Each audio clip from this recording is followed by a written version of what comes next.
Madam, এই ব্যাগটা ধরেন।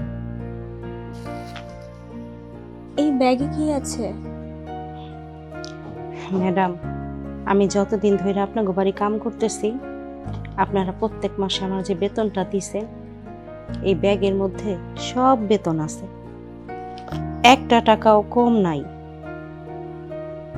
তোমার এতদিনের স্যালারির টাকা, তুমি কি আমাকে অপমান করছো? না ম্যাডাম, অপমান করার সাধ্য কি আমার আছে? আমি আপনার বাড়ির কাজের মেয়ে, আমি কেন অপমান করতে যাব? ম্যাডাম, এতদিন ধরে আপনার বাড়ি কাজ করতেছি, নুন খাইয়া কখনো নিমক হারামি করতে চাই না, তাই ব্যাগটা আমি আপনারে দিলাম। আর একখান কথা ম্যাডাম,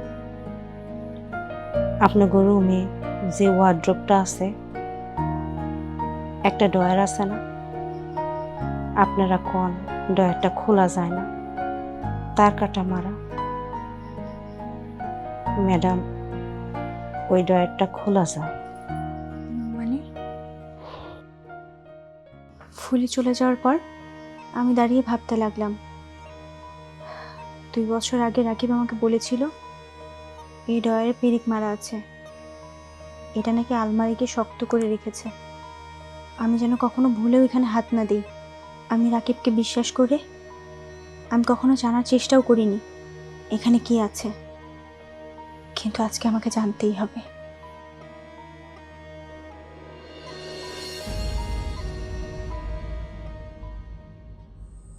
আমি ওয়ার্ড্রফের সামনে গিয়ে দাঁড়ালাম। সত্যি তো, ওয়ার্ড্রফে কোনো পেরেক মারা নেই। আমার বুকের ভিতরটা ধুকপুক ধুকপুক করছিল। আমি ডয়ারটা খুললাম।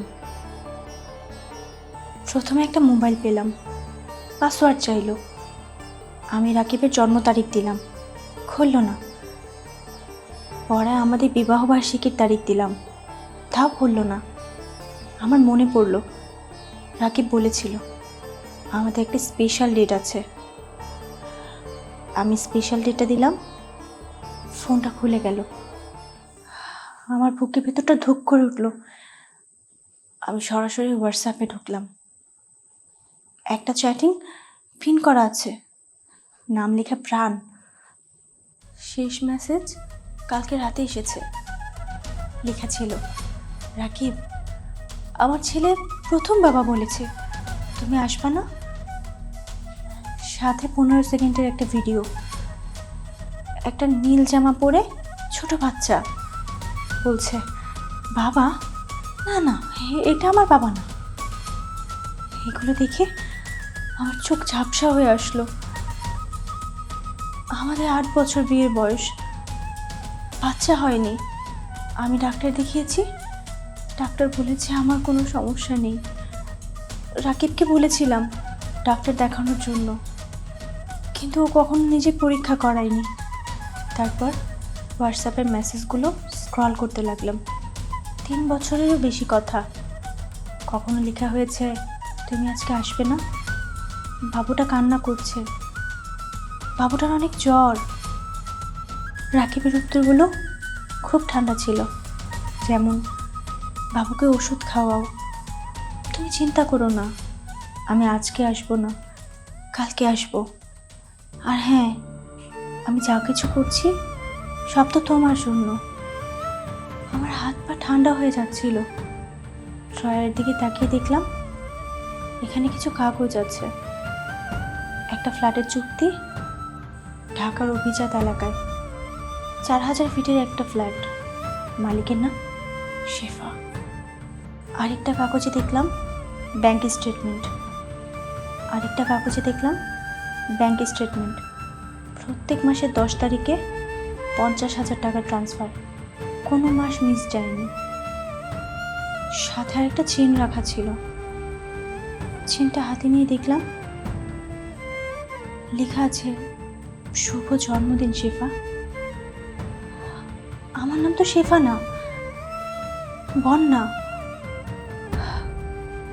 আমার পুরো শরীর ঠান্ডা হয়ে যাচ্ছিল। আমি নিজেকে স্থির করে কাগজ এবং সব কিছু জায়গা মতো রেখে দিলাম।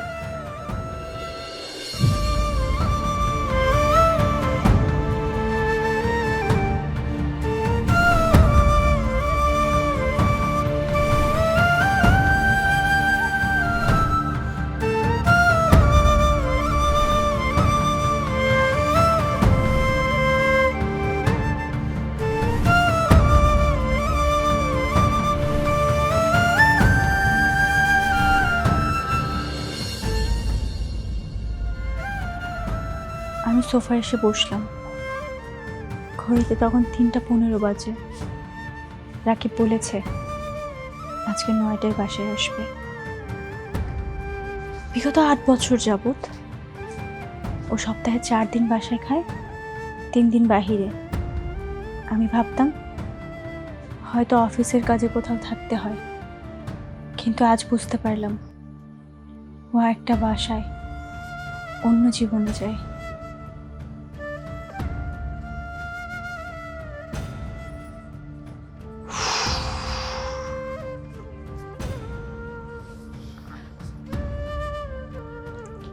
এত দেরি হলো যে? অফিস তো আমার কথা শুনবে না, অফিসের কাজ শেষ করে দেন আমাকে আসতে হয়। টেবিলে ভাত বাড়ছি, চলো আজকে একসাথে খাবো। অ্যাকচুয়ালি আমি ক্ষুধার্ত নই, আমি খেয়ে এসেছি বাইরে থেকে। আজকাল অফিসে ডিনারও দেয়? অফিসে কেন দেবে? তোমার কথাগুলো আমি ক্লিয়ার বুঝতে পারছি না। আমার অফিস শেষ করার পর আমার একটা পার্টি ছিল, আমি পার্টিতে অ্যাটেন্ড করেছি এবং সেখানে আমি খাওয়া দাওয়া করেছি রাতে। রেগুলার এই পার্টি, বাইরে থাকা, ঘরেও তো একটা মানুষ থাকে, তার কথাটাকে চিন্তা করা উচিত না? ঘরে মানুষ থাকে, তার চিন্তা করা উচিত। হ্যাঁ, আমি চিন্তা তো করি, আমি মাস শেষে সব বাজার করে দিচ্ছি। ঘরে তো তেমন কোনো সমস্যা নাই যে তোমাকে না খেয়ে থাকতে হবে। আমাদের বিয়ের 8 বছর হলো। তো তোমার কি মনে আছে প্রথম 4টা বছর আমাদের লাইফে কত সুন্দর ছিল? তুমি সকালে অফিসে যেতে, আমি উঠে তোমার জন্য রান্না করতাম, একসাথে বসে খেতাম। দুপুরবেলা আমি তোমার জন্য অপেক্ষা করতাম, তুমি ওইটুকু সময়ের জন্য বাসায় চলে আসতে, আমাকে ছাড়া খেতে না। আমার হাতের খাবার নাকি তোমার খুব ভালো লাগে। রাতে যতই কাজ থাকুক হাতে করে একটা গোলাপ নিয়ে আমার জন্য বাড়িতে আসতে। রাতের খাবার দুজন একসাথে খাওয়া দাওয়া করে নিজেদের মতো সময় কাটাতাম, গল্প করতাম। হুট করে তোমার কাজের এত প্রেশার, তোমার কথার এত পরিবর্তন, এটা যে অন্য মানুষকেও কষ্ট দেয় সেটা তুমি বুঝতে পারো না? আমাদের বিয়ের 8 বছর হয়ে গেল, আমাদের প্রথম 4 বছর কেটেছে। আমি তোমার সাথে লাঞ্চ করতে বাসায় আসতাম, আমার ডিনারের সময় আমি তোমার সাথে একসাথে ডিনার করতাম, বাসায় আসার সময় আমি তোমার জন্য গোলাপ নিয়ে আসতাম, ফুল নিয়ে আসতাম। কি এগুলো কি আমি বুঝি না। তখন আমার একটা সময় ছিল, তখন আমি এতটা ব্যস্ত ছিলাম না, সময় ছিল, আমি তোমাকে সময় দিয়েছি, বাট আমার কাছে এখন সময় নাই। আমার ব্যবসার গ্রো হয়েছে, আমাকে সেখানে সময় দিতে হয়। হ্যাঁ, তুমি খাবারের কথা আমাকে বলছো? আমি কি শুধু তোমার কাছ থেকে খাবার চাই? আমাদের যখন কোনো ব্যবসা ছিল না, কিছু ছিল না, দুজনের ছোট্ট একটা সংসার কত সুন্দর করে সাজিয়েছিলাম, আস্তে আস্তে তো এত দূর পর্যন্ত এগিয়েছে।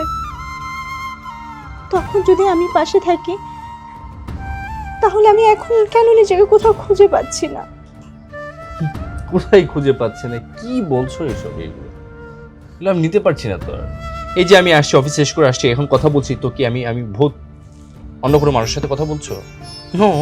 আমি রক্তে মাংসে গড়া একজন মানুষ, স্টিল না তোমার সামনে বসে আছি, পাচ্ছ না? কোথায় পাচ্ছ তো? তুমি কি আমার কথা বোঝার চেষ্টা করো না বা বুঝতে পারো না? আমি তোমার কাছ থেকে সময় চাইছি।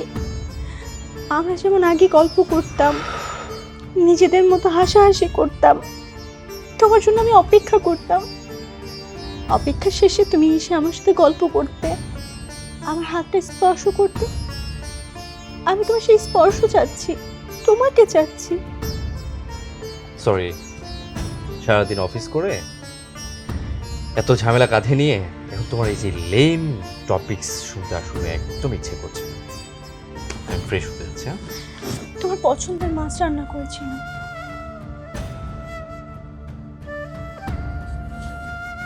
আমি যেহেতু খেয়ে এসেছি, পছন্দের মাছটাকে সুন্দর করে ফ্রিজের ভিতর ঢুকিয়ে রাখো। যদি ইচ্ছা হয় কালকে সকালে খাবো। ওকে?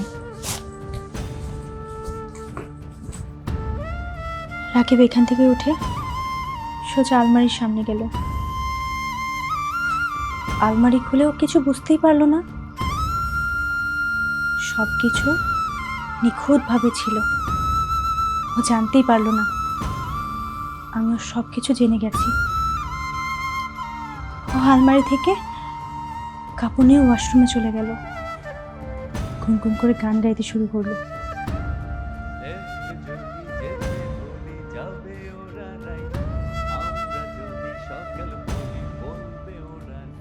অনেকদিন পর রাকিবের মুখে এভাবে গান শুনলাম। ও খুব উৎফুল্ল ছিল। আমি আমার চোখের পানি আটকাতে পারলাম না। না পারছি ওর আনন্দ সহ্য করতে, না পারছি নিজের কষ্টটাকে চাপা দিতে।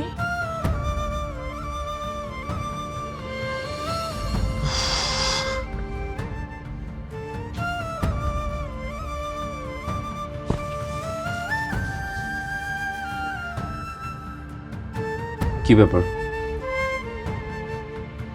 শরীর ঠিক আছে? হ্যাঁ ঠিক আছে। না, আমার তো ঠিক মনে হচ্ছে না। তুমি কালকে থেকে একই পোশাকে বসে আছো। আমার কিছু হয়নি। তোমার কোনো সমস্যা থাকলে আমাকে বলতে পারো। তোমার সময় আছে? বেশি সময় নেই, আরো 5 মিনিট তোমাকে দিতে পারবো। বলতে পারো। না, আমার কোনো সমস্যা নেই, আমার কিছুই হয়নি। আরে বাবা, কোনো সমস্যা থাকলে বলো।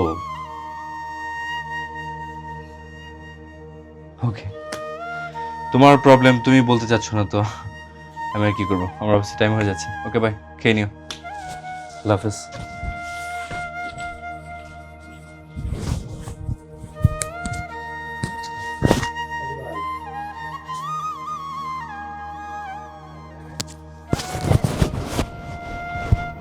ম্যাডাম আসবো? হ্যাঁ আসুন। আসসালামু আলাইকুম। ওয়ালাইকুম আসসালাম, বসুন। আপনি কি সব কিছু জেনেছেন? জি ম্যাডাম, আমি চেষ্টা করে যেটুকু পেরেছি আমি জেনেছি। মেয়েটির নাম শেফা, আপনাদের হোটেলের ম্যানেজার ছিলেন। আমাদের হোটেলের ম্যানেজার? ও কি হচ্ছে এখন জয়েন করেছে না আরো আগে? না ম্যাডাম, উনি এখানে 6 মাস জব করেছে, তারপর চাকরি ছেড়ে দিয়ে যায়। তারপর? তারপর সাহেব তাকে বিবাহ করেন। ওনাদের একটা বাচ্চাও আছে। উনি উত্তরা 7 নম্বর সেক্টর 23 নম্বর বাড়িতে রোড নম্বর 3-এ থাকেন। ওই বাড়িটা কি আপনাদের স্যার করে দিয়েছে?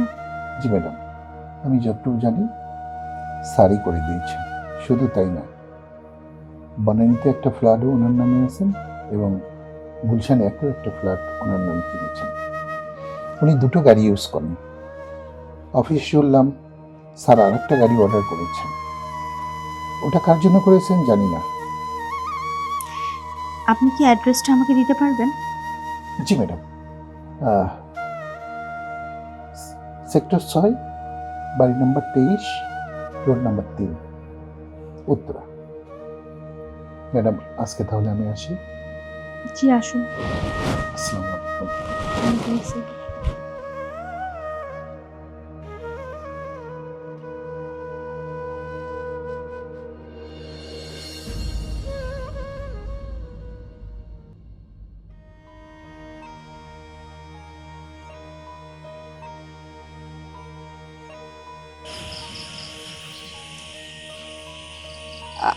আপনি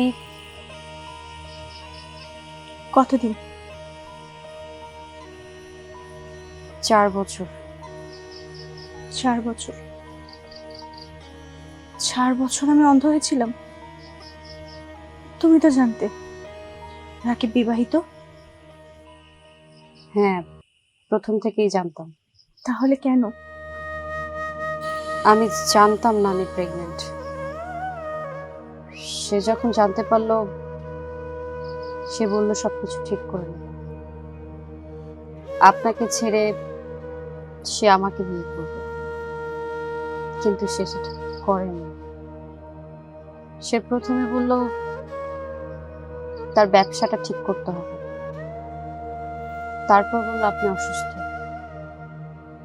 আপনাকে এখন ছাড়া যাবে না।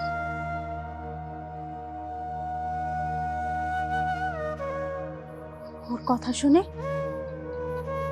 আমার শরীর ভারী হয়ে উঠলো, হাত পা কাঁপতে লাগলো। আমি স্থির হয়ে বললাম, আমি অসুস্থ? শেফা চোখ নামিয়ে ফেললো আর বলল,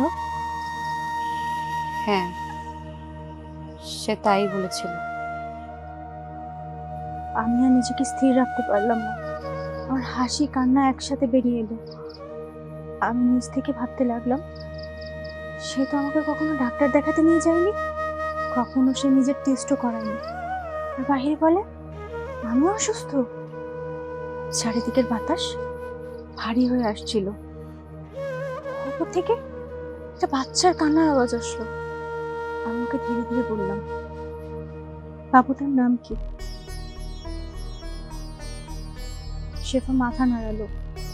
আমি ওকে আবার জিজ্ঞেস করলাম, বাবুটার নাম কি?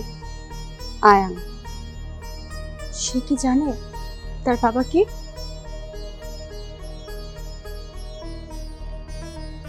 শেফা এবারও কোনো উত্তর দিল না। ওর এই নীরবতাই ছিল ওর উত্তর। আমি সামনে এগোতেই হঠাৎ করে আমার মনে আরেক প্রশ্ন, তুমি কি সুখী? আমি শান্তিতে থাকতে চাই, কিন্তু প্রতিটা দিন প্রতিটা রাত আমাকে ভয় নিয়ে ঘুমোতে হবে।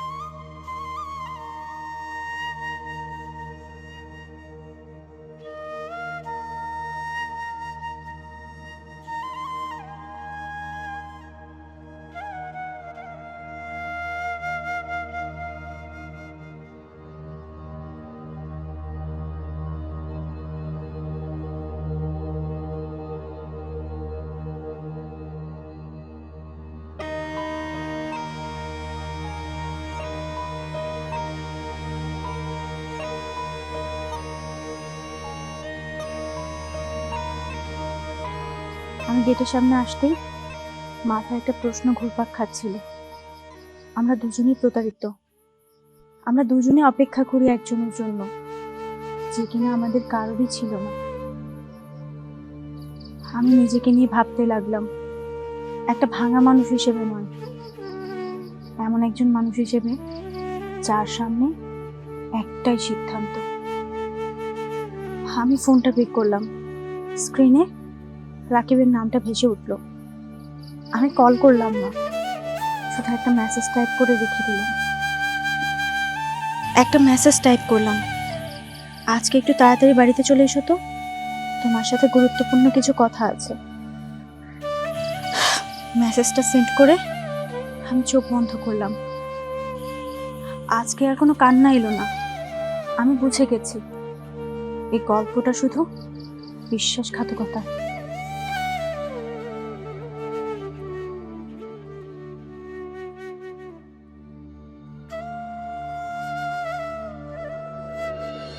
অনেক রাত, পুরো ঘর নিস্তব্ধ হয়ে আছে।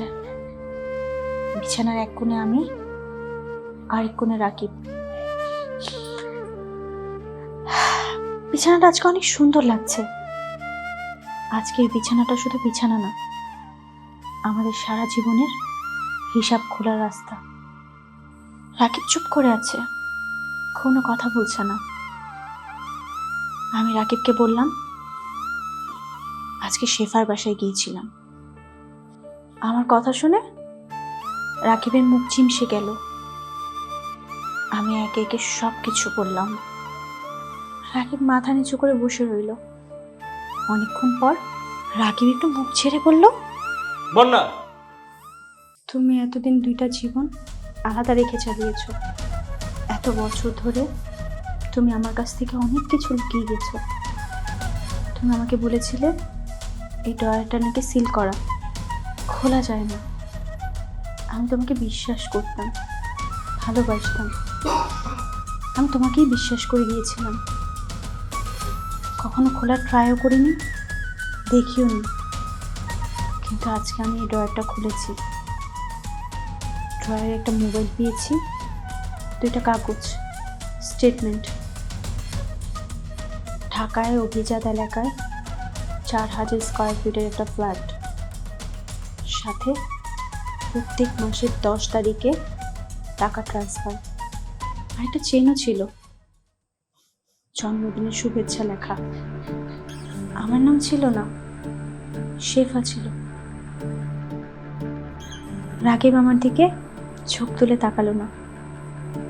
ও আমাকে বলল, আমি তোমাকে হারাতে চাইনি। আমি ভুল করেছিলাম। প্রথমে ভেবেছিলাম এটা সাময়িক, ক্ষণস্থায়ী। কিভাবে যেন এটা পার্মানেন্ট হয়ে গেল। আমি একটা মিথ্যের বেড়াজালে আটকে গেলাম। তোমাকে বলতে পারছিলাম না, আর বিষয়টাকে সরিয়ে ফেলতে পারছিলাম না। আমি চুপ করে রইলাম। তারপর একদম শান্ত গলায় বললাম, তুমি যদি ভয় পেতে তাহলে মিথ্যা বলতে পারতে না। তুমি জানো, শুধু আমি না, সেও কষ্টে আছে। এখানে শেফাকে দোষ দিব না, সে দোষী না। শেফা জানতো তুমি বিবাহিত, কিন্তু তুমি থামোনি। তুমি ওকে এমন জায়গায় এনে দাঁড় করিয়েছ যেখানে প্রতিনিয়ত তোমার অপেক্ষায় থাকে। এই যে এই ফোনে তোমার আসল জীবন আছে, আর আমি তোমার কল্পিত একটা সংসার। এখন বলো, এটা কি শুধু ভুল ছিল, নাকি দীর্ঘদিনের পছন্দ? আজকে আমি আরেকটা সিদ্ধান্ত নিব। আমি আমার এই স্বপ্নের সংসার কখনো ভাঙবো না, কিন্তু হ্যাঁ, আমি এই মিথ্যার জালে জড়িয়েও থাকবো না। তুমি কি বলতে চাও? আমি সবকিছু জানতে চাই। আজকে সবকিছু আমার সামনে আসা জরুরি। আমি মানছি শেফার বাচ্চা, এগুলো তোমার দায়িত্ব, কিন্তু আমি তো মানুষ। রাখি, আমার জীবনটা কেন এভাবে অন্ধকারে ঠেলে দিলে বলো? শোনো, কালকে শেফা আসবে। তুমি সামনাসামনি একটা সিদ্ধান্ত নেবে। বন্যা, এতদিন তুমি দুইটা জীবন আলাদা করে রেখেছো, এটা তো এভাবে চলতে পারে না। তোমাকে নিজের সিদ্ধান্ত নিজেকেই নিতে হবে।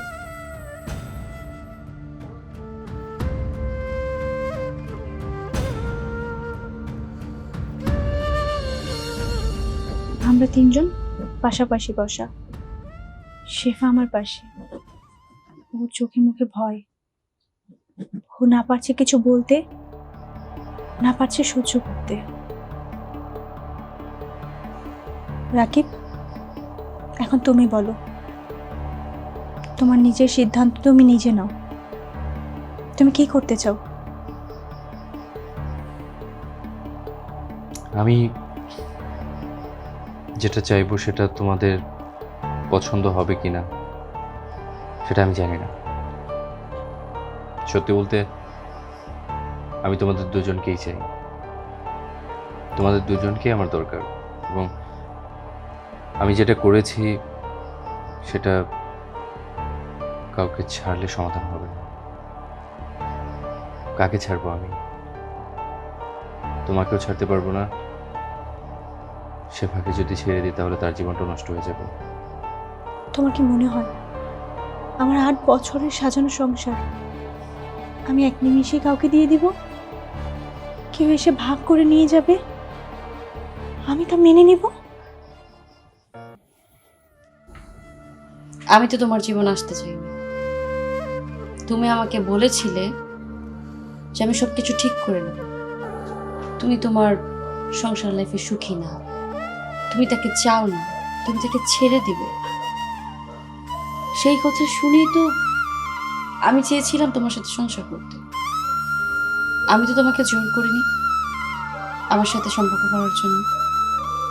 তুমি আমাকে বলেছো তুমি তোমার সংসার লাইফে হ্যাপি না, সে নাকি অসুস্থ, তোমার একটা বাচ্চার দরকার। তাই তো তুমি আমাকে বলেছিলে, সেজন্যই আমি তোমার প্রলোচনে পড়ে তোমাকে বিয়ে করেছি। কিন্তু এখন দুজনকে নিয়ে তো সংসার তুমি করতে পারো। আজকে উনি হ্যাপি না, কারণ তুমি আমাকে বিয়ে করছো। আমিও সুখী না, কারণ আমার স্বামী অন্য কারো। কিন্তু তুমি ঠিকই দিব্যি ভালো আছো, এটা তো আমরা মেনে নিতে পারি। তোমাকে আজকে ডিসিশন নিতে হবে তুমি কার সাথে সংসার করবে। তুমি কি করে পারলে? আমার এত যত্নে গড়া সংসার, আমার এত যত্নে গড়া সংসার, আমার তিলে তিলে গড়া বিশ্বাস ভালোবাসা এক নিমিষে নষ্ট করে দিতে? কি হলো বলো? কি বলবো আমি? তোমরা তো তোমাদের কথা বলে যাচ্ছ, আমার কথা, আমার ফিলিংস, আমার মনের আর্তনাদ, এগুলো তো বুঝতে যাচ্ছ না। আমি যেটা করেছি আমি মানছি আমি ভুল করেছি। এখন আমার সমাধানটা কি? আমি কি করব? আমি তো বলে দিয়েছি যে আমি দুজনের একজনকেও হারাতে চাই না এবং হারানো উচিত না। আমি যদি এখন তোমাকে ছেড়ে দিই, তোমার লাইফটা এখন একজন নষ্ট হয়ে যাবে। আমি যদি শেফাকে ছেড়ে দিই, তার লাইফটা ধ্বংস হয়ে যাবে। আমার ভুলের কারণে তোমাদের কারোর জীবন ধ্বংস হোক, এটা আমি চাই না। তুমি কখনো দেখেছো ভালোবাসা ভাগ করে নেওয়া যায়? আমি তো পারবো না আমার ভালোবাসাকে ভাগ করে নিতে। আমি এখন কি করব? আমার করণীয়টা কি? আমি তো কিছুই বুঝতে পারছি না। আমি বারবার বলছি যে তোমাদের কাউকে আমি ছাড়তে পারবো না। আমিও তো পারবো না আমার ভালোবাসার মানুষটাকে ভাগ করে নিতে। আমিও পাবো আমার ভালোবাসার মানুষকে ভাগ দিতে।